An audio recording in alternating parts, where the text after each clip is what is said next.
حضرت بایزید بستامی رحمتullah علیہ حضرت امام جعفر الصادق رضی اللہ تعالیٰ عنہ دی خدمت دے وچ بھی رہے۔ آپ فرماندے نے کہ ایک دفعہ حضرت امام جعفر الصادق رضی اللہ تعالیٰ عنہ نے فرمایا کہ بایزید فلاں الماری دے وچ فلاں کتاب پہ یہ اٹھا کے لیا۔ حضرت بایزید بستامی نے عرض کی تھی کہ حضور الماری کتھے ہے؟ حضرت امام جعفر صادق نے فرمایا کہ بایزید اتنا عرصہ ہو گیا میری خدمت دے وچ رہندیاں تینوں جے الماری دا نہیں پتا؟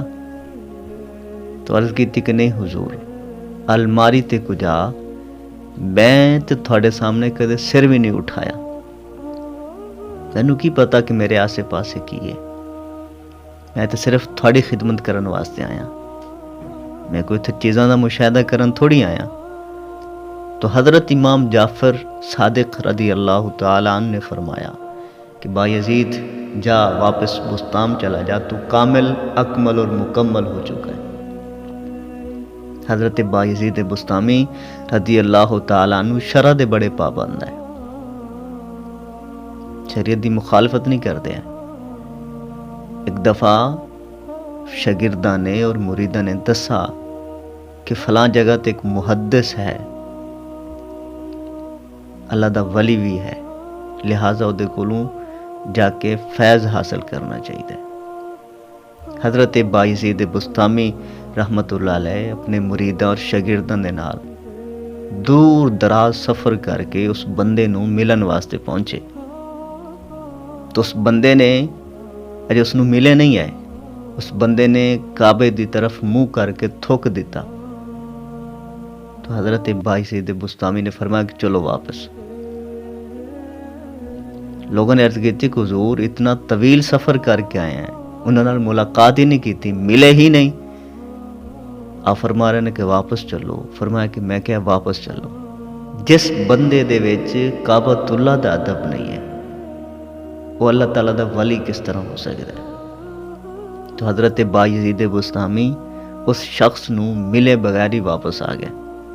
حضرت بایزید بستامی رحمتullah علیہ نے ایک دفعہ حج دا ارادہ فرمایا، تو جس قافلے دے نال حضرت بایزید بستامی رحمتullah علیہ چل دے پے ہیں، آپ دے کول ایک اونٹ تھا، آپ نے اس تے بہت سارا ساز و سامان لاد لیا۔ لوگوں نے اعتراض کیتا کہ بایزید گونگدان ہے، جانور اتنا زیادہ وزن، اتنا زیادہ بوجھ، تے زیادتی ہے، تے ظلم ہے جانور تھے، اور اتنا طویل سفر ہے کس طرح کر سکے گا؟ تے رستے چ مر جاسی۔ حضرت بایزید بستامی رحمتullah علیہ نے فرمایا کہ اس وزن نو ذرا غور نال ویکھو، کیا اے وزن اس اونٹ دی پشت ہے بھی یا نہیں ہے؟ لوگوں نے جدو دوبارہ غور نال ویکھا تو اونٹ دی پشت خالی آئی اور وہ وزن سارا اتنا اٹھا ہوا۔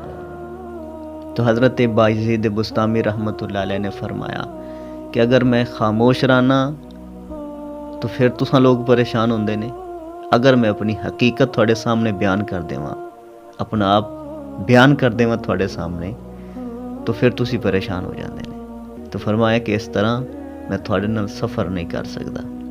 تو حضرت بایزید بستامی رحمتullah علیہ فرمایا کہ تسی جاؤ اور میں وکھرا سفر کراں گا، اور آپ قافلے تو ہٹ کے سفر کیتا اور آپ حج واسطے حاضر خدمت ہوئے۔ تو حضرت بایزید بستامی رحمتullah علیہ صاحب کرامت اور شرع دے بڑے پابند ہیں، ساری زندگی شریعت دی مخالفت نہیں کی تھی۔ اتنے زیادہ پاس آ کے اگر کوئی بندہ کعبے کی طرف منہ کر کے تھوک دیندا ہے تو حضرت بایزید بستامی اس نوں ملے بغیر واپس چلے جاندے۔ اللہ تبارک و تعالی اپنے نہ محبوب بندیاں دے نقش قدم تے چلن دی توفیق نصیب فرمائے۔ السلام علیکم ورحمۃ اللہ وبرکاتہ۔